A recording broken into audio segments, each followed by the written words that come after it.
China ఏం చేస్తుంది అనేది మనం చూడాలి. ఎంజీరావు గారు, పాలస్తీనా అస్తిత్వాన్నే ప్రమాదంలో పడేసింది ఇజ్రాయెల్. గాజాలో మారణహోమం సృష్టిస్తున్న పరిస్థితి. కానీ రీసెంట్గా యూకే, బ్రిటన్ అండ్ ఆస్ట్రేలియా ఈ 3 దేశాలు కూడా పాలస్తీనాను దేశంగా గుర్తిస్తున్నాము అని ప్రకటించాయి. రీసెంట్గా జరుగుతున్న పరిణామాలను బట్టి, అంటే నాటో తరహాలో ఇస్లామిక్ కూటమి ఏర్పాటు, ఆ తర్వాత పాకిస్తాన్ సైన్యం ఇజ్రాయెల్పై దాడి చేయడానికి సిద్ధమవడం, ఇవన్నీ చూస్తూ ఉంటే ఇజ్రాయెలే తన అస్తిత్వాన్ని కోల్పోబోతోందా? ఎస్, అంటే ఇప్పుడు ఇజ్రాయెల్ అస్తిత్వం అత్యంత ప్రమాదంలో పడింది. ఇటు పాలస్తీనా అస్తిత్వం ఎలా ఉన్నా పాలస్తీనా అస్తిత్వమే లేదు దానికి. ఎందుకంటే ఇజ్రాయెల్ October 7, 2023 హమాస్ ఇజ్రాయెల్ మీద దాడి చేసినప్పటి నుండి ఏకదాటిగా ఇన్సెసెంట్గా నిర్విరామంగా అసలు ఎటువంటి ఎడతెరిపి లేకుండా ఈ వరల్డ్ అంటే భూమి మీద అత్యంత ఆధునిక సైన్యంగా పేరు పొందిన ఇజ్రాయెల్ అనేది తన F-35 బాంబర్స్ ద్వారా కూడా, అధునాతనమైన ట్యాంక్స్ ద్వారా, లేజర్ గైడెడ్ మిసైల్స్ ద్వారా అసలు ఆర్మీయే లేని పాలస్తీనాని అటాక్ చేస్తుంది.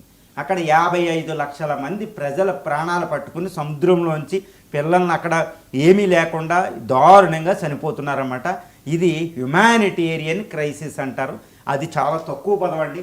ఈ క్రిస్టియన్ కంట్రీస్ అంటే యూదుల కంట్రీ, అంటే ఈ క్రిస్టియన్ కంట్రీస్ అని UK, Australia, Canada, France, Netherland, Norway, Sweden, Finland ఈ దేశాలు ఇప్పటివరకే రక్షించాయి. America రక్షించినట్టు Israel.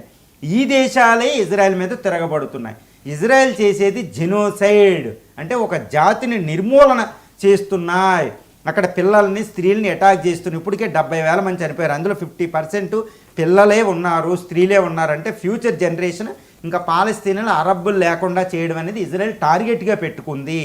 నెతన్యాహు టార్గెట్గా పెట్టుకున్నాడు. కాబట్టి అంతర్జాతీయ చట్టాలకి ఇది పూర్తి ఉల్లంఘన అని ఇజ్రాయెల్ని క్రియేట్ చేసిన యూకేఏ ఈరోజు అటు పాలస్తీనాని రికగ్నైజ్ చేసింది. యునైటెడ్ నేషన్స్ ఆర్గనైజేషన్లో 193 దేశాలు ఉంటే 193 దేశాలు ఇప్పటివరకు 147 దేశాలు పాలస్తీనాని గుర్తించాయండి. అది ఇండియా కూడా పాలస్తీనాని గుర్తించింది మొట్టమొదటి సంవత్సరంలోనే.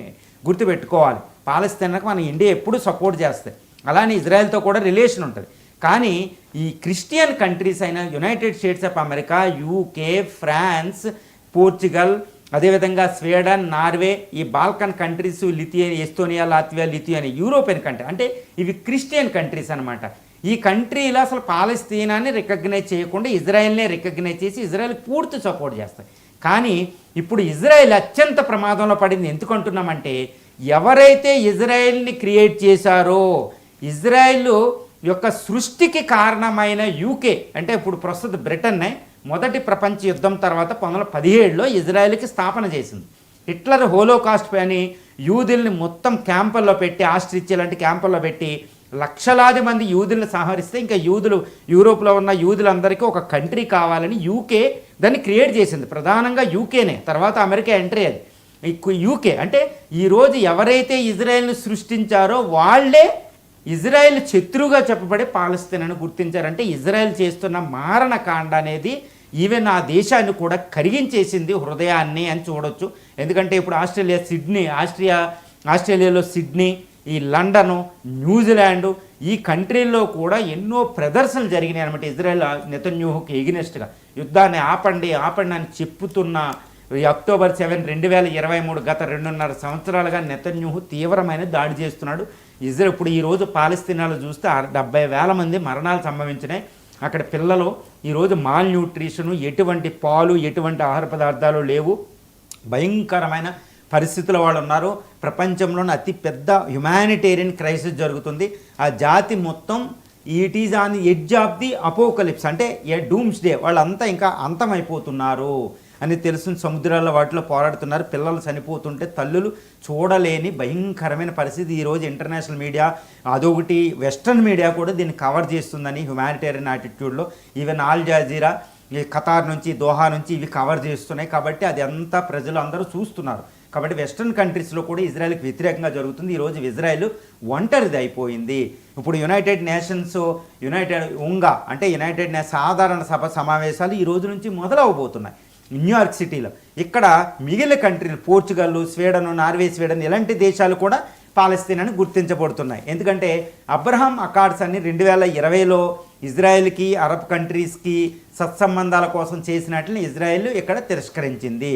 1993లో ఓస్లో ఒడంబడికని ఇజ్రాయెల్ అతిక్రమించేసింది. కాబట్టి ఈ 2 స్టేట్ ఫార్ములా అంటే పాలస్తీనాను ఇటు ఇజ్రాయెల్ రెండు దేశాలుగా పక్కన సహజీవనం చేయాలి, చక్కగా స్నేహం అనేదాన్ని ఇంకా అవకాశం లేదు. కాబట్టి ఈ పాలస్తీనాను ఒక దేశంగా గుర్తించి దాన్ని రికగ్నైజ్ ఇవ్వడం వల్ల అంతర్జాతీయ చట్టాలు దాని అమలు అవుతాయని క్రిస్టియన్ కంట్రీస్ ఉంటున్నాయి. మరి ట్రంప్, నెతన్యాహు దాన్ని తీవ్రంగా ఖండిస్తున్నారు ఈ విషయాన్ని. కాబట్టి ఈ ట్రంప్, నెతన్యాహు ఒంటరి వాళ్ళు అయిపోయారు ఇజ్రాయెల్ పాలస్తీనా యుద్ధానికి సంబంధించి అనేది మనకు తెలుస్తుంది. మళ్ళీ ఇజ్రాయెల్ ఇంకొక ప్రమాదం ఏంటంటే 57 ఆర్గనైజేషన్ ఆఫ్ ఇస్లామిక్ కంట్రీలు పాక్ నేతృత్వం, సౌదీ అరేబియా నేతృత్వంలో ఒక ఇస్లామిక్ నాటోగా ఏర్పడ్డాయి. ఈ రోజు ఈజిప్టు సెనై పెనిన్సులాలో తన యొక్క ఆర్మీని మోహరించింది ఇజ్రాయెల్ మీద అటాక్ చేయడానికి.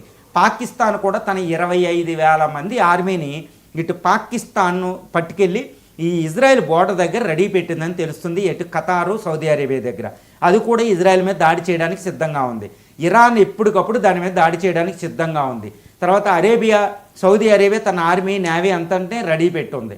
ఇప్పుడు ఇక్కడ యూకే క్రిస్టియన్ కంట్రీస్ అన్ని యూదు మెయిన్ రక్షణగా ఉన్న, ఇప్పుడు దాకా రక్షణగా ఉన్న యూదు కంట్రీ మీద ఈ అటాక్ చేయడానికి అవి సిద్ధంగా ఉన్నాయి. అమెరికా, ట్రంప్, ఇజ్రాయెల్ మాత్రమే ఇజ్రాయెల్ రక్షించగలుగుతారు. ఇప్పుడు ట్రంప్ ఏం చేస్తున్నాడు? యునైటెడ్ నేషన్స్ సెక్యూరిటీ కౌన్సిల్ భద్రతా సమితిలో ఇజ్రాయెల్కి ఎగెనెస్ట్గా తీసే అన్ని తీర్మానాలను వ్యతిరేకిస్తున్నారు. ఒక దేశం వీటో చేస్తే, వీటో పవర్స్ ఉన్నది, అది ఆమోదం పొందదు. కానీ ఈ ఇజ్రాయెల్ రక్షణ అనేది, ఇజ్రాయెల్ అనేది ఒంటరిది అయిపోయింది. ట్రంప్, నెతన్యాహు ఒంటరోళ్ళు అయిపోయారని తెలుస్తుంది. మరి రక్షించుకోగలరంటే ఇజ్రాయెల్ చాలా ఆధునికమైన ఆర్మీ ఉంటుంది. ఇజ్రాయెల్ని ఓడింప సఖ్యంగానే ఒక దేశం అన్నమాట, ధునాతన ఆర్మీ, 20,000 చదరపు కిలోమీటర్ల ఉంటుంది, 1 కోటి పాపులేషనే. ఈ ఆర్మీ చూస్తే సుమారు 3.5 లక్షలు ఉంటారు. ఎయిర్ ఫోర్సు, నేవీ ఇవన్నీ చాలా అధునాతనమైనది. సుమారు 200 దాకా న్యూక్లియర్ బాంబ్స్ ఉన్నాయని రిపోర్టెడ్లీ ఉంది. ఒక హైడ్రోజన్ బాంబ్ కూడా ఉందని తెలుస్తుంది ఇజ్రాయెల్కి. కాబట్టి దాన్ని ఓడింప సఖ్యం, ఒక ఇన్విన్సిబుల్ నేషన్, దాన్ని ఎవరు ఏమి చేయలేరు. దట్టు అమెరికా రక్షణ ఉంది, అమెరికా ప్యాట్రియాటిక్ సిస్టమ్ అని ఇవన్నీ రక్షణ ఉంటుంది దానికి. అమెరికా ఎయిర్ క్రాఫ్ట్ క్యారియర్స్ ఉంటాయి. కాకపోతే దౌత్యపరంగా ఇజ్రాయెల్ని ఓడిపోయింది అని ఈరోజు మనం చెప్పొచ్చు. ఎందుకంటే ఇండియా కూడా పాలస్తీనాని గుర్తించింది ఎప్పుడో. ఈరోజు పాలస్తీనా మీద ఒక తీర్మానం చేస్తే యునైటెడ్ నేషన్స్ ఆర్గనైజేషన్లో ఇండియా కూడా దానికే సపోర్ట్ చేసింది. అంటే దౌత్యపరంగా ఈరోజు ఇజ్రాయెల్కి ఏమీ లేదు. ఎందుకు జరుగుతుంది మరి? ఇజ్రాయెల్ ఎందుకు చేస్తుంది యుద్ధాన్ని అంటే బెంజమిన్ నెతన్యాహు వ్యక్తిత్వం, ట్రంప్ వ్యక్తిత్వం. ఈ ట్రంప్ ఏమంటున్నాడు? హమాసు ఈ ఇజ్రాయెల్ బందీలందరినీ విడుదల చేయాలి అంటే విడుదల చేయడం లేదు. కానీ ఇజ్రాయెల్ ఏమన్నా ఆపితే వాళ్ళు ఏమన్నా విడుదల చేస్తారు. కానీ విడుదల చేసిన తర్వాత ఇజ్రాయెల్ అంటే ఇజ్రాయెల్ నెతన్యాహు అని నమ్మరు. ఎందుకంటే Israel prime minister Benjamin Netanyahu ఒక కొయిలేషన్ గవర్నమెంట్ నడుస్తుంది. ఆయన యుద్ధం ఆగింది అంటే ఆయన మీద ఒక ఎంక్వైరీ జరుగుతుంది. ఇది అక్టోబర్ 7 హమాస్ దాడికి సంబంధించిన సెక్యూరిటీ ఫెయిల్యూర్కి సంబంధించిన ఒక ఎంక్వైరీ, అవినీతి ఆరోపణలు 2 ఎంక్వైరీలు ఆయన ఫ్యామిలీ, ఆయన భార్య మీద. కాబట్టి యుద్ధం కొనసాగినంత కాలమే ఆయన పదవి, యుద్ధం కొనసాగినంత కాలమే ఆయనకి రక్షణ. కాబట్టి ఆయన యుద్ధాన్ని ఆపడం కోరుకోవడం లేదు, యుద్ధాన్ని పొడిగించడానికే బెంజమిన్ నెతన్యాహు. అందువల్ల ఇప్పటివరకు 6 దేశాల మీద అటాక్ చేశాడు ఆయన. యుద్ధం ప్రజ్వరిలింపజేస్తున్నాడు కానీ ఎక్కడ తగ్గే విధంగా ఆయన ప్రవర్తించలేదు. ట్రంప్ ఆయనకి కొమ్ము కాయడం. కాబట్టి ఇజ్రాయెల్ దౌత్యపరంగా ఒంటరిదైపోయింది. ఈరోజు పాలస్తీనాకి సింపతి పెరిగింది, అరబ్బులకి సింపతి పెరిగింది. దీన్ని ఆసరా చేసుకుంటే ఇజ్రాయెల్ ఒంటరితనం దౌత్యపరంగా, అంటే ఇజ్రాయెల్ వెంటనే యుద్ధాన్ని ఆపి శాంతి చర్చలకు వెళితేనే ఇజ్రాయెల్ దౌత్యపరంగా విన్ అవుద్ది. అదర్వైజ్ ఇజ్రాయెల్ సైనిక పరంగా ఉన్నంత మాత్రాన దౌత్యపరంగా కూడా విన్ ఉండాలనే ఒక నీతిని ఇజ్రాయెలీ ప్రైమ్ మినిస్టర్ నెతన్యాహు అటు ట్రంప్ మర్చిపోవడం అనేది ఈరోజు అంతర్జాతీయంగా అస్తిత్వ పరిస్థితులు క్రియేట్ చేస్తుంది. వెస్ట్ ఏషియాలో ఇజ్రాయెల్ని ఎక్కువగా మనం కొమ్ముకోవడం వల్ల ఇండియా కూడా ఆపదను ఎదుర్కొంది. ఎందుకంటే పాకిస్తాన్ అణ్వస్త్రాలకు అక్కడ ఇస్లామిక్ కంట్రీస్ చాలా రికగ్నేషన్ వచ్చింది. ఈరోజు ఇస్లామిక్ నాటో ఎంత ఏర్పడిందంటే మన ఫ్రెండ్గా చెప్పుకుని ఇజ్రాయెల్ తీసుకునే అతి దురాక్రమణ చర్యలు. కాబట్టి ఇజ్రాయెల్కి ఫ్రెండ్గా ఉండడం వల్ల మనకు కూడా ఆపుతుంది ఇస్లామిక్ నాటో. కాబట్టి ఇండియా కూడా నెతన్యాహుని కన్విన్స్ చేసి ఈ యుద్ధాన్ని కూడా ఆపేటట్టు చేయాలని అంతర్జాతీయ సమాజం కోరుకుంటుంది.